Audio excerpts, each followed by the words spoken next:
Everything you're about to hear is for education and entertainment purposes only. Whilst we are licensed, we're not aware of your personal financial circumstances. Any advice is general advice. Equity Mates operates under Australian Financial Services Licence 540697. Equity Mates!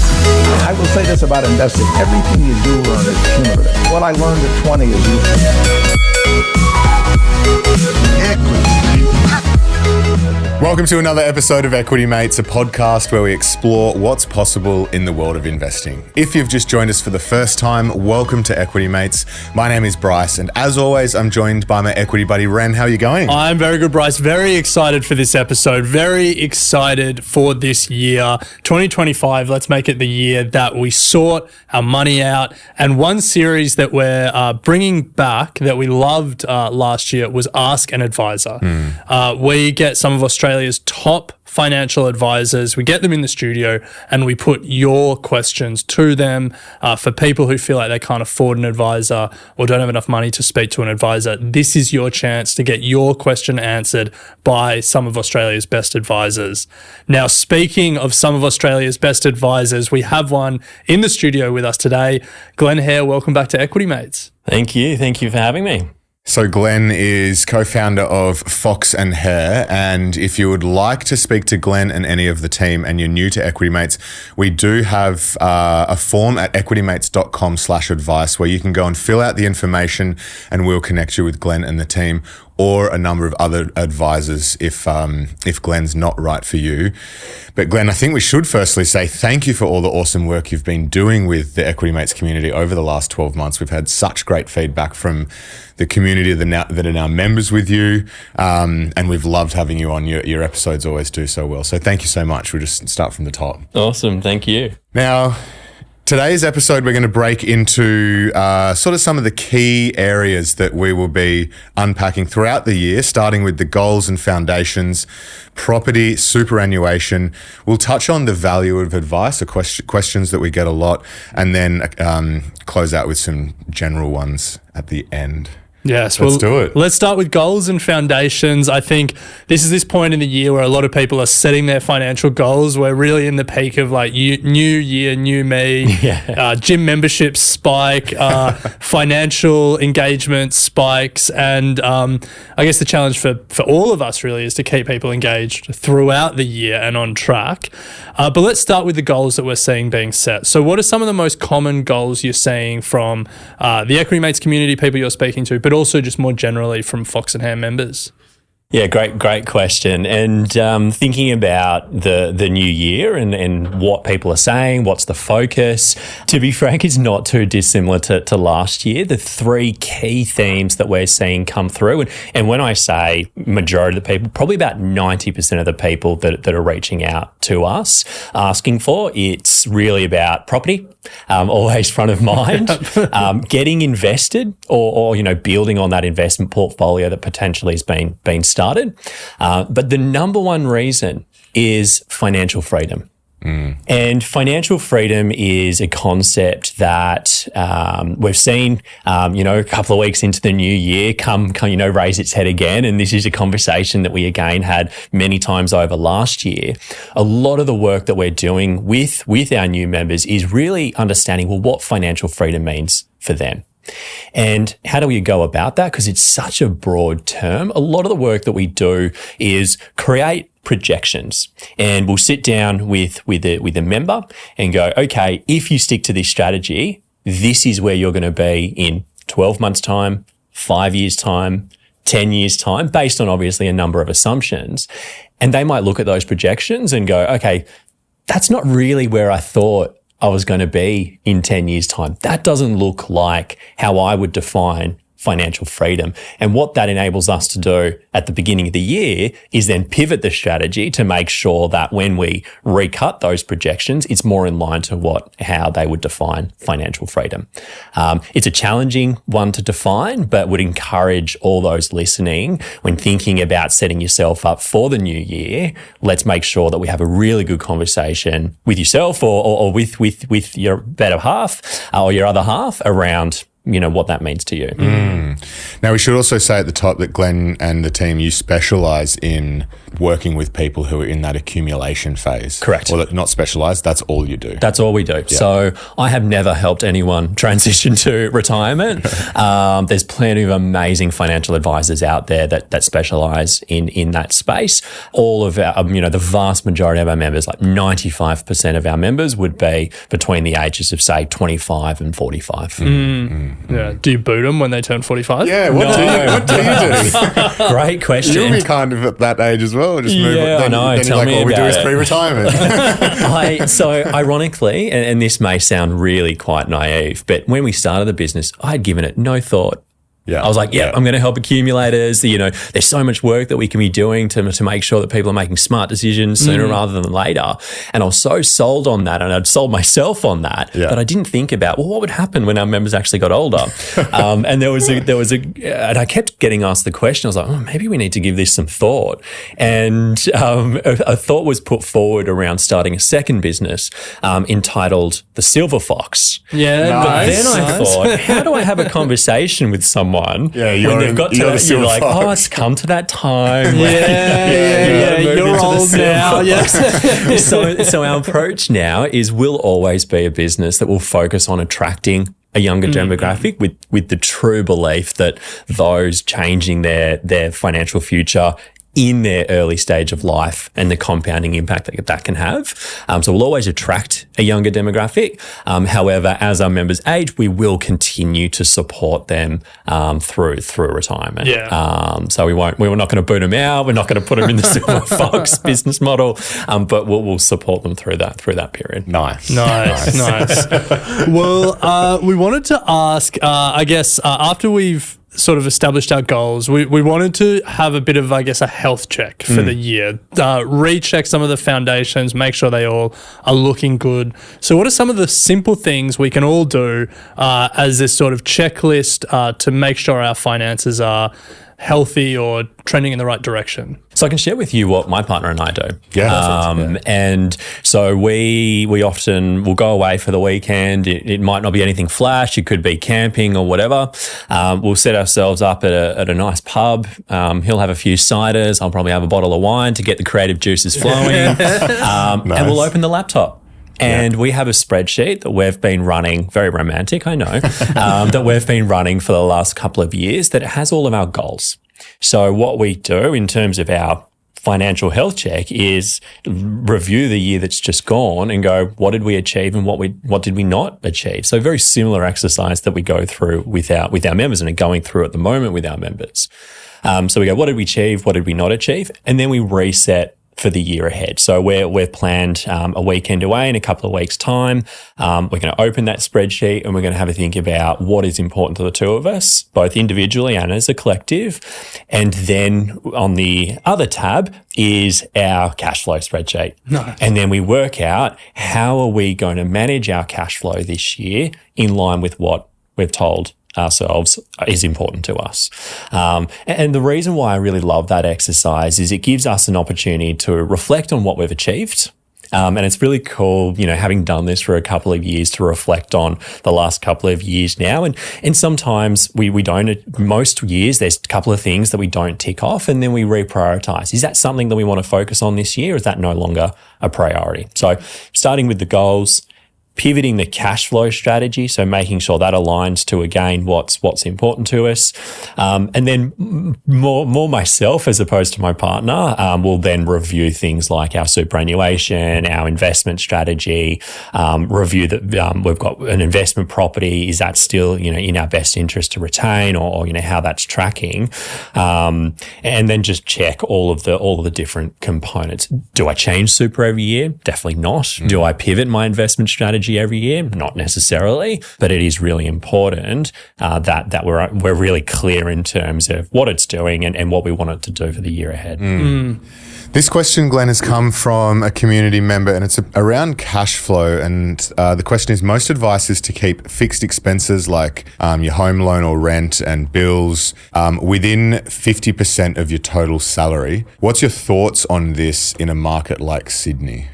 So don't base your finances on an arbitrary percentage that's floating around on the internet. Nice.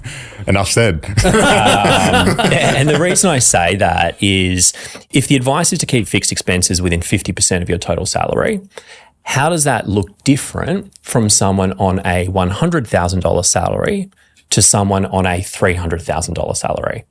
To me, that's a recipe for lifestyle creep. Yeah. Absolutely. And this is, again, got to circle back to genuinely what's important to you. If purchasing a property and, you're a bit of a homebody and that's, you want that sense of security and that's really important to you, that's what you should be focusing on, acknowledging that may go above the 50%, meaning you're probably going to have to taper back on your overseas trips. Right? So it's that trade-off piece. So the percentages are a starting point, but it's also a very arbitrary figure. Yeah. It needs to be a cash flow strategy should be clearly aligned to the goals. Yeah. Pretty I love that. straightforward. Well, you mentioned property there, and unsurprisingly, we got a number of questions around property. So the first one came through, I want to buy a property in a few years. Should I still invest into shares even though I would need to liquidate them in a short time horizon? Yeah. If you're going to buy a property in the next few years, then the stock market potentially is not the place for your funds. Now, the reason I say that is because obviously, as we all know, or listeners know, that the market is volatile. Thinking about what's playing out around the world, what played out last year, the markets have and always will remain volatile. If reflecting on that question, a couple of the key words that I'll hang on there is if want and have to buy in the next couple of years. You've got to make sure that you've got that really healthy cash reserve to obviously put for the deposit. You don't want to take the risk. In saying that, and this is a conversation that I have quite regularly with our members, is if there is a degree of flexibility in terms of the time frame, then we want to make that money work as hard as possible. So if you said, yep, Glenn, 3 years, I have to buy it in 3 years, cash is probably the best place. It's a fairly short time frame. But if you said, could be 3, I'd be happy if it was 5, it may be 7, then arguably we probably don't want to just keep our money in cash for the next 5, potentially 7 years. So there's an opportunity to make our money work a little bit harder. And as the listener proposed, considering putting a portion of those funds or disposable income into the stock market. How many of those how often do you have people come in saying, I want to buy in the next couple of years, and then you have to have that conversation of, is this realistic? So where the property conversation starts is, I want to buy a property. And that, I understand that. But a lot of the work, again, that we do is really drilling down into what it is that you actually want to achieve. So is it a property that you want to live in? Is it one, what's the price tag on that? I encourage people, if they're not sure as to what the price tag is, to go away, look at the realestate.com and look at the sold properties on realestate.com rather than what's for sale. So you get a clear understanding in terms of what is available. And then we work backwards from that. So if we're looking at a $1 million property, and we then look at their disposable income on a monthly basis, we then map out when they're going to be in a position to be able to do that. We also share with them, once they've purchased that property and they've probably in most 99% of cases taken on a mortgage, we then share with them what their position is going to look like post-property. Yeah. Because that's also really important as well. We want to make sure that they're comfortable and have the capacity to purchase, but we also want to make sure that they're comfortable and have the capacity to live the life that, they aspire to post the property as well. So a lot of the work is, again, defining that property goal. And in terms of the time frame, often we do find that our members are it's not all, but our members are quite flexible. Like, want to buy a property, not 100% sure if it's something that we're working towards. It doesn't have to be straight away. It may not be the next 3 years. And if we start tipping into the 4 and the 5, then the conversation will pivot beyond just saving in cash to, okay, well, let's look at some other, high growth investments as well, given that we're kind of pushing out that time frame. What about the flip side? We got a question here from someone, I don't want to buy a property. What risks are there with not buying property until you retire? Yeah. Or actually, sorry, I think that the question is also if you never buy property, not just if you don't buy it until you retire. Yeah. Just what risks are there? Yeah. So you don't fulfill the great Australian dream. I know. Well, it does feel like there's a greater and greater cohort of people that will be in this position. Yeah. And it feels like a generation of Australian retirement policy has been built on the assumption that people own their own homes. So it's a question that we're seeing more and more, and I'm sure you're seeing it more and more as well. Yeah, and it often comes down to that flexibility piece and how people define financial freedom for them. And flexibility is something certainly that a lot of our members have there's a lot of value for them in having that degree of flexibility. An interesting stat for you here, though, is that boomers who do not own their own home are more than 3 times as likely to be living in poverty in Australia. So if you don't own your own home as a boomer, 3 times more likely to be living in poverty. Before people panic too much, there is a causation v correlation question there. Yeah. Like, is it causative? They don't own a property, therefore they're living in poverty, or they haven't earned as much and they're not as financially literate, and so they both are living in poverty and can't afford a house. Completely. Yeah. So there's a number of things here. So circling back to the question, you do not have to purchase property in order to avoid living in poverty. And that I want to make that really, really clear. I love property. I've got an investment property, but I also have a very diversified stock portfolio as well, and believe that having a diversified approach is the right thing to do. We do have a number of members that have no interest in purchasing property, and that's perfectly okay. What we need to do, though, is to ensure that we still are making our money work hard. And what I mean by that is purchasing property, you subsequently get a mortgage, you are then forced to pay that mortgage on a monthly basis. And this is simply just the psychology of money. The rates of default on mortgages in Australia are incredibly low. People do, and again, this is a very general term, but generally speaking, Australians are very good at making those mortgage repayments, albeit obviously quite high. If you do not purchase property, you have to make sure that monthly paycheck that comes through, whatever it may be, is that you are still building wealth. So to give you an example, if we've got a 30-year-old that took out a $1 million mortgage, they would be paying about $6,000 per month in repayments, assuming a 6% interest rate. So I'm 30, I take out a 30-year loan for a $1 million mortgage at 6% interest rates. I'm paying about $6,000 a month. I took that same $6,000, invested it into the stock market at a 6% return over a 30-year period. I would end up with a portfolio at the age of 60, so 30 years later, at a value of $6 million. And that's 6%. I think you're underselling it, Glenn. I reckon you're undercooking it. Yeah, well, so you'd be right, but I wanted to, use a conservative figure there. Yeah. We should definitely be looking for returns greater than 6%, but being conservative. So just to recap, right? We take out a $1 million loan at age 30. We're paying $6,000 per month in repayments, assuming a 6% interest rate for the next 30 years. The alternative, I invest $6,000, generating a 6% return.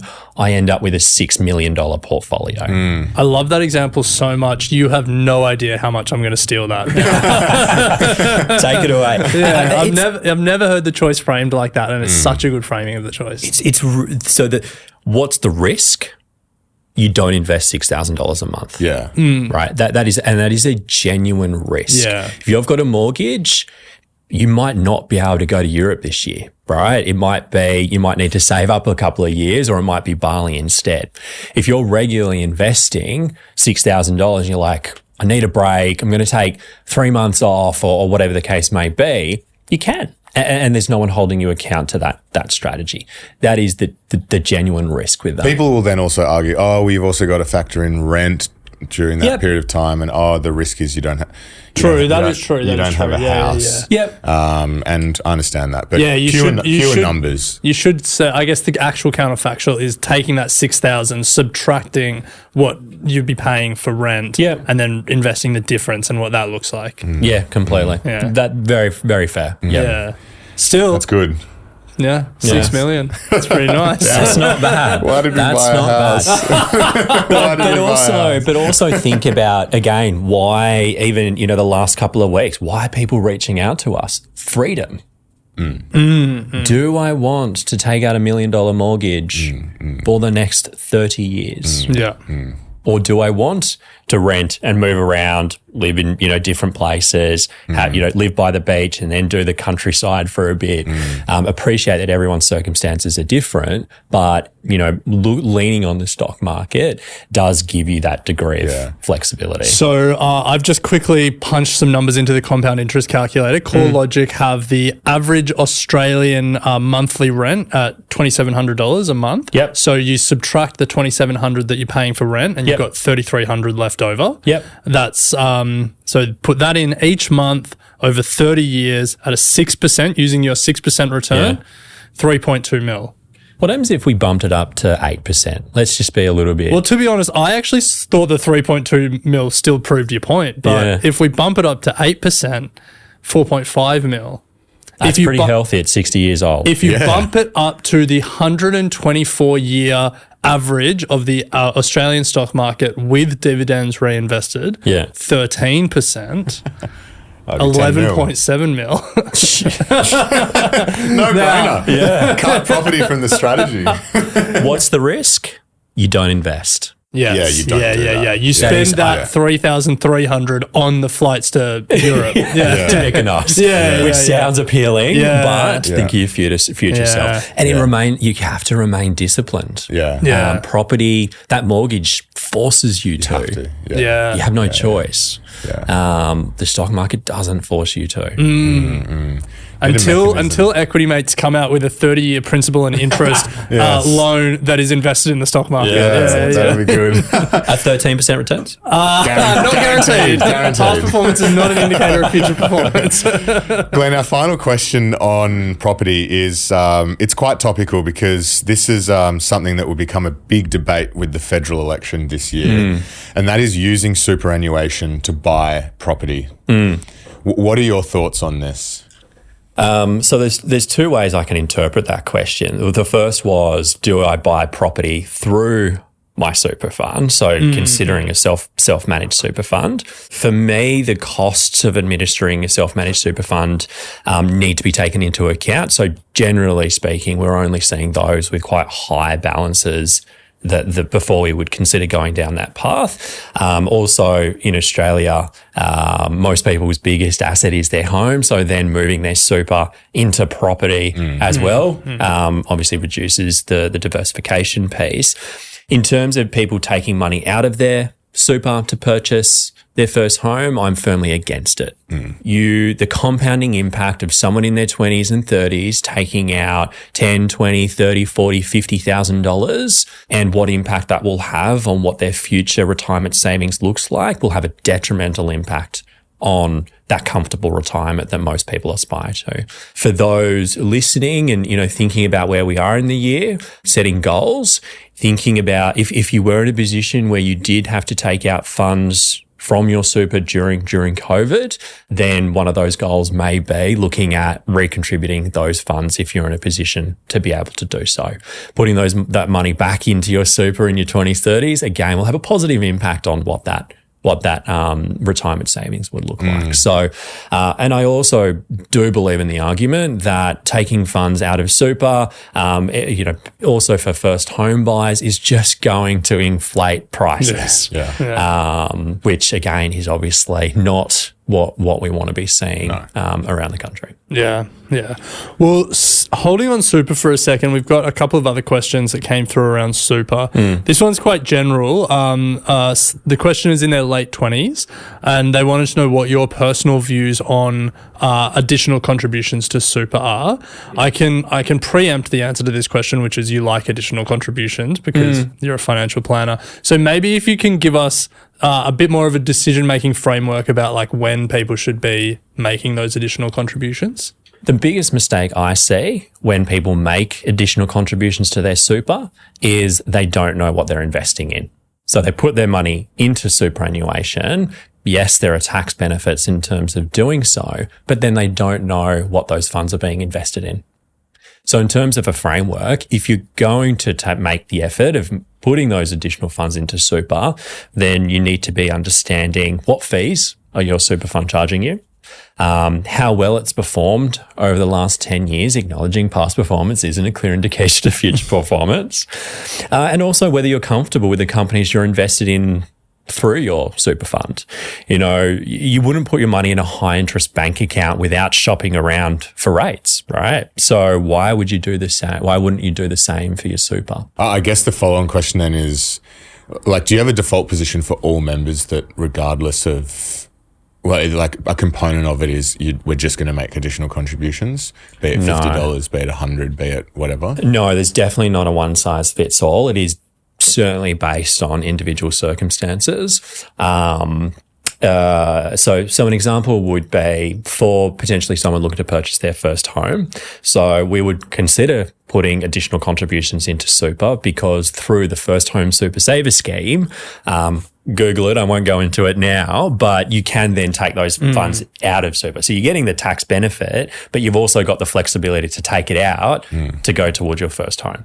If you've purchased a property before and you're potentially looking to upgrade, etc., probably a different story. You're not able to access that scheme. You might need the additional funds in order to purchase that upgraded property, which is important to you. So you may not be then making those additional contributions. So it's not a one size fits all. We would like to see it as part of most members' strategies, but in terms to what extent does vary based on individual circumstances as well as always goals. Yeah. Now, one more question about super. We got a listener who's moving to London, and I feel like they're not alone. I feel like a lot of our friends have made the move, and they just want advice around super. Is there anything they should be doing with their existing super when they go overseas? Can they ensure it's continue to tick over? So many Australians move overseas to London or New York and come back with nothing or even worse, debt. I love that someone has actually thought about their super fund before moving overseas. That's the Equity Mates community. That is awesome. And interestingly, last year I had a chat to one of the journos from the AFR about this exact topic. You know, moving to London, moving to New York, and then forgetting about the position that you come back to in 5-6 years' time. You know, super or the otherwise, you don't want to be in a position where you come back 5 years later and you financially feel you're in exactly the same position as to when you left, having earned potentially really good income while overseas. So thinking about super specifically, again, circling back to the question, we want to make sure we want to go through the health check process, fees, performance, etc. before you leave, but also be conscious of it while you're over there.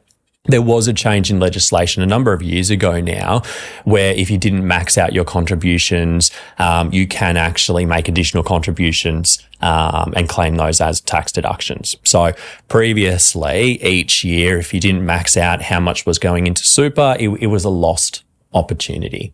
So if you're planning on going to London or wherever the case may be, when you do come home, you could make larger contributions to super that'll have a positive impact on, your tax liability, reducing your tax liability. So that's certainly something to consider. And the government brought that legislation into place for another number of reasons. And one of the reasons is the super system in Australia does disadvantage women.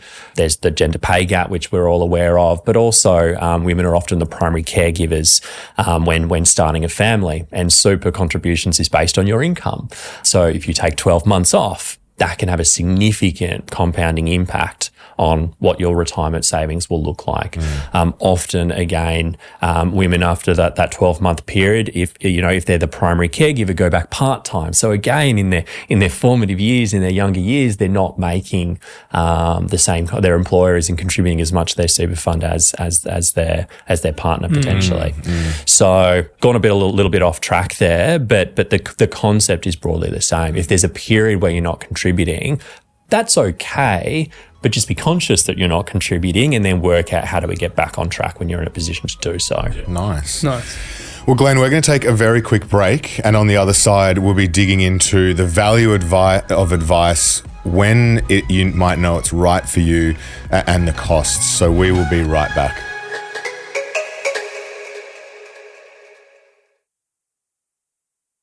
Welcome back to Equity Mates. We're here with Glen Hare from Fox Hare talking all things goals and foundations, property, super, how to set up for 2025.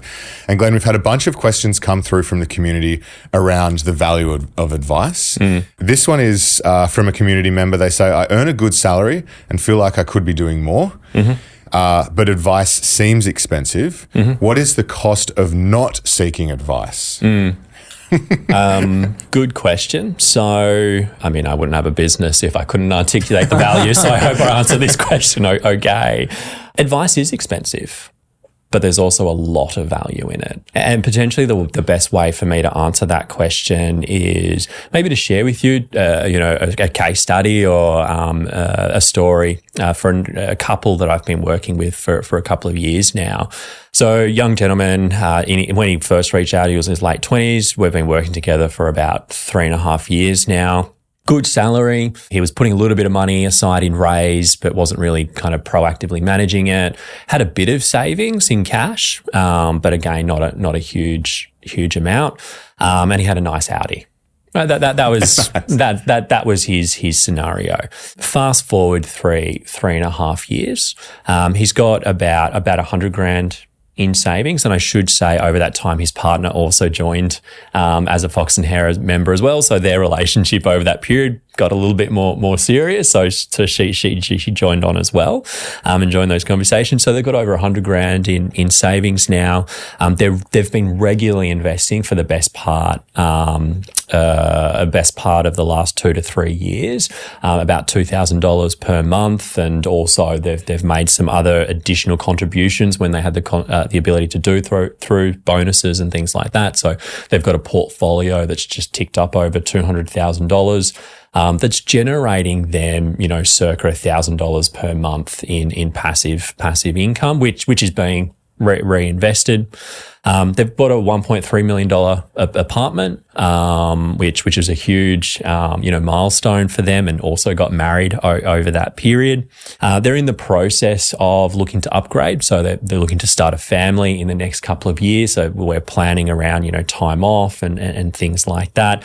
So they're looking to sell that apartment. For them, that's the right thing to do. We looked at potentially retaining it. The property hasn't actually grown a lot in value, and based on the rent that they would get from being able to rent out that particular apartment, the numbers just didn't stack up. They originally wanted to keep it, and it was a psychological thing. It was the first property they'd lived in together. It was the first property they'd bought together. But when running the numbers, they were like, actually, you know what? That's not the right thing for us to do. So we're looking to sell that and then buy a bigger property. They've saved about $25,000 to $30,000 in tax over the last couple of years because we're really conscious about the investment structures that we're using. Really simply, the investments aren't in, I'll just use Phil's name. It's not his name, but I'll use that as an example. The investments aren't in Phil's name because in this scenario, he's the higher income earner. The investments are in Lil's name. So from a household perspective, we're obviously paying less tax, and we've also made additional contributions over that period to their super. Their super fund has returned double, certainly over the last financial year, has returned double-digit returns. He is, so Phil also receives shares from his employer as part of his kind of package. So we've got a really clear strategy around how to manage the tax associated with that share program, but also we're looking at diversifying because he's acknowledged that his exposure to that one company has grown since he's been there as well. So we're looking to manage the risk associated with that and again, look at a more diversified approach. So we've gone from a scenario where Phil and Lil had, a bit of money in cash. They've dabbled in raise and they've got the Audi, to a situation where they've got a really clear holistic plan looking at everything from cash flow, their investment approach, how it aligns to a passive income, a regular investment strategy. All investments have been considered from a tax perspective. We've saved about $25,000 in tax. Their super fund is in an ethical fund for this couple and has generated double-digit returns. And there's a plan around the employee shares. Yeah. Now, Glen, the one thing about Phil and Lil that people might be listening to that and saying, well, that just isn't realistic for me, is how much are they actually earning as a couple to be able to do all these things? So Phil is earning about 200 grand. So he's on, high salary. Lil, she's earning about 100, 110. Okay, so as a couple, take it's about home 300. 300. Yeah. Pre-tax. Yeah. Pre-tax. Yeah. I guess the sort of the follow-on from that is around when is the right time to start seeking advice. The Phil and Lil as a couple, $300,000 household salary. Like, what level should people be getting at, either as an individual or as a couple, and being like, okay, now we can go and see Glenn. And I guess like the corollary of that is people just often have questions around like how much should they actually be paying for advice. Yeah, so starting the year fresh, we're thinking about what's the plan for the future, and we get a lot of people reaching out to us at this time of the year. Yeah. In terms of when is the right time for us, and this does differ for us, if you've got a disposable income of between $2,000 and $2,500 per month, we want to be having a conversation, because that tells us that you have a surplus that we should be proactively doing something with. Okay.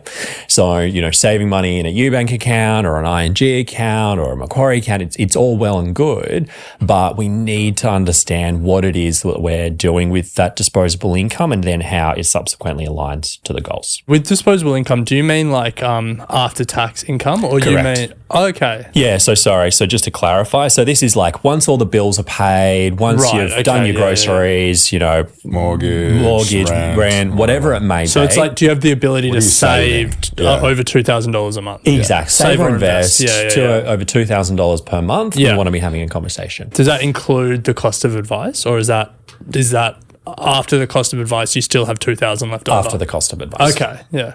Oh, that's a good. So all said and done, you've got $2,000 too. left over. Okay. Why does that differ to most firms? Most firms look at net worth. Yeah. So are you a multi-millionaire? Yeah. Why do we not look at that? Because our members have aspirations to be multi-billionaires, but they're also, early on in their journey. So what we're looking at is the opportunity to create wealth. And what drives that opportunity to create wealth? The money that you have at the end of each month to either save or invest. In terms of the cost of advice. So we did a number of focus groups before we launched the business, and continue to do so every single year around our fees.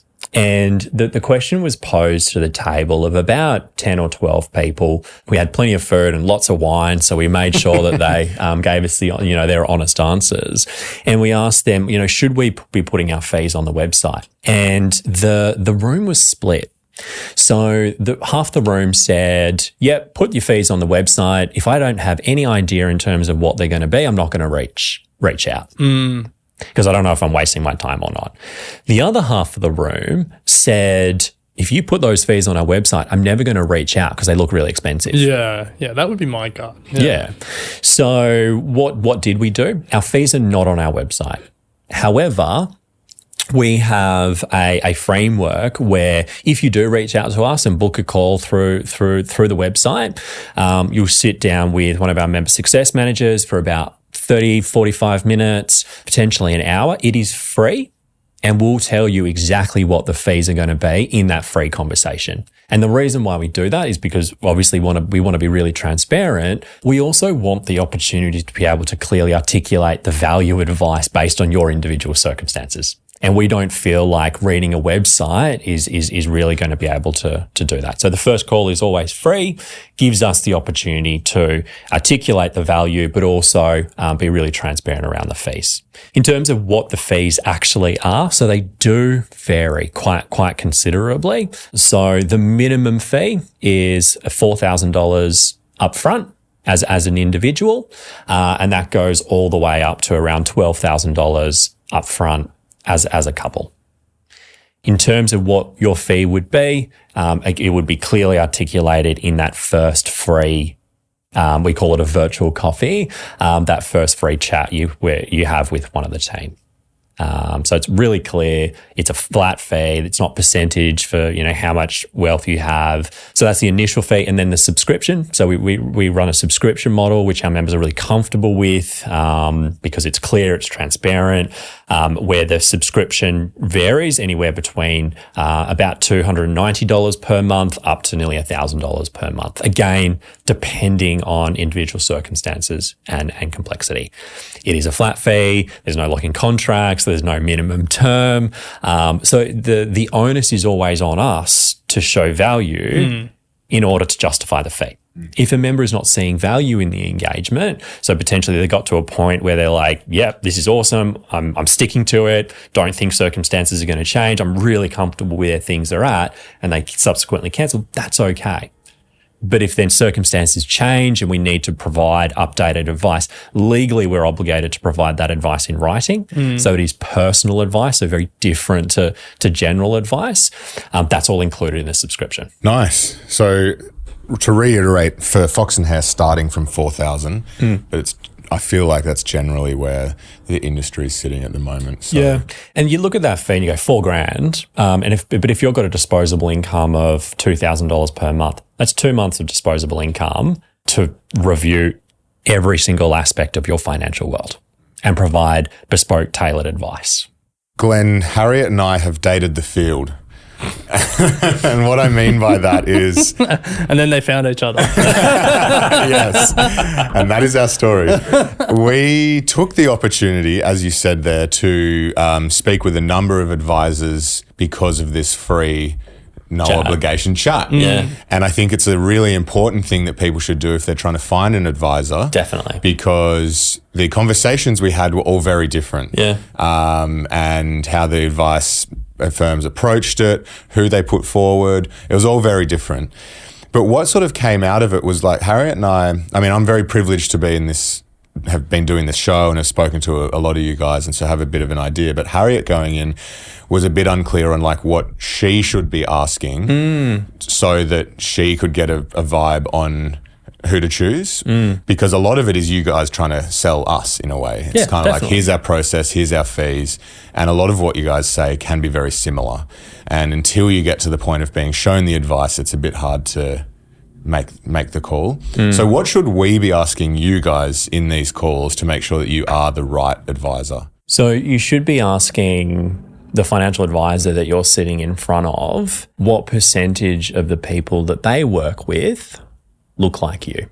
So if you're sitting in front of an advisor with Harriet Bryce and they say, oh, maybe like 5% of our members are in their, 20s, 30s, but most of our members are pre and post retirees, then I suppose the question is, well, do you have a grasp in terms of what the priorities are going to be for someone, in that accumulation phase, which is why we specialize. I do believe that specialization is important in our profession, whatever that may be. Some advisors specialize in pre and post retirees. Some advisors specialize in sports people. Others, it's actors. Whatever it may be, because everyone has quite different nuances to how their financial world is, I suppose, crafted.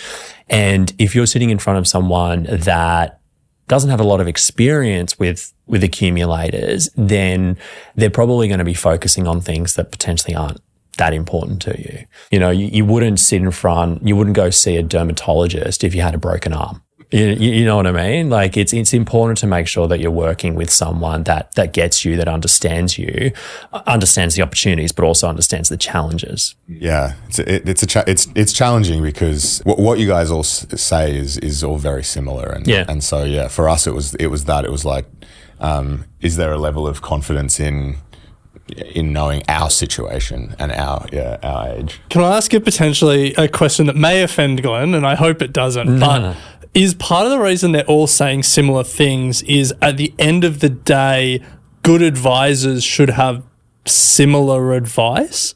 Like none of you, like if you're a terrible advisor and you're trying to put Bryce in like specky mining companies and, not optimized for tax, like obviously it'll be different, but surely like good advisors will all cluster around quite similar strategies because like when it comes to some of this stuff, there is like an optimal way to structure your finances and invest it. And well, is I think that fair to say? something we found out through dating the field, sorry Glenn to cut in there, but is like we found out that there was a definite bias towards particular asset classes between some of them in terms of like what you would do with your money. Like, but is that because you're at your age and you've got X time horizon and you've got X risk tolerance? Like they're hearing what you're saying and they're all talking about similar asset classes? No, I mean like one was like no discussion around stock and whatever. It was like, let's, property. Oh, really? Yeah. Others were like hard. There's no point doing superannuation extra right now because of your age. Others might be like, we should try it. Like there was a clear, that is interesting. There were clear biases internally on how they thought you could get to your goal, I guess is the point. Yeah. And so for us, that was then like, oh shit, now it's kind of like, how do you work through that? Yeah. So you've got to have like a level of financial literacy yourself to then be like, I'm not sure that's right. Yeah, I guess so. And I don't think that's fair. Like, if you're going to see a financial advisor, you shouldn't be expected to be a financial advisor. 100%. Yeah. And there's a level of trust, right, with any professional service that you engage with, whether it's an advisor, an accountant, a lawyer, whatever the case may be. There is going to be a degree of trust involved in the relationship, rightly or wrongly. But you need to be thinking about, is the person that I'm sitting in front of with, do we resonate, and do they understand what I'm trying to achieve? And our approach has always, so one of our internal mantras is empowerment through education. We are firm believers that any advice that we put forward, regardless of the member's level of financial literacy, the more that they understand it, the more likely it is they're going to stick to it, the strategy itself, and then they're going to stick to it because they understand how this aligns to the goals. So if you're sitting in front of an advisor and they're giving you advice, ask them to prove why that is the strategy that you've put forward. Don't be afraid to do so. And a good advisor, to your comment, Ran, should be able to clearly articulate and why they've put that advice forward and why it's in your best interest, and also what alternative strategies they've considered and why they've discounted it. Well, I think that's a good point to say.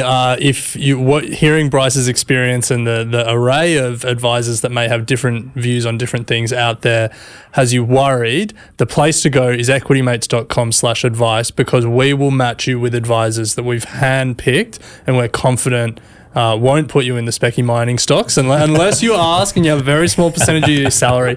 But they're advisors that we've worked with, that we've met with, and that we're confident can deliver a good service. So equitymates.com/advice if you want to speak to Glenn or his team or any other financial advisors. But Glenn, thank you for jumping on the podcast today. We're sure you'll be back soon. But I hope that people have got a lot out of this and are ready to set up for a big 2025. Yeah, and I just wish everyone luck with their New Year's resolutions, and just stick to it, stick it out. It's going to be another big year, but stay focused, and if you get off the horse, just get back on. Nice. Yeah. Thanks, Glenn. You have been listening to an Equity Mates Media production. In the spirit of reconciliation, Equity Mates Media acknowledges the traditional custodians of country throughout Australia and their connections to land, sea and community. We pay our respects to their elders past and present, and extend that respect to all Aboriginal and Torres Strait Islander peoples today.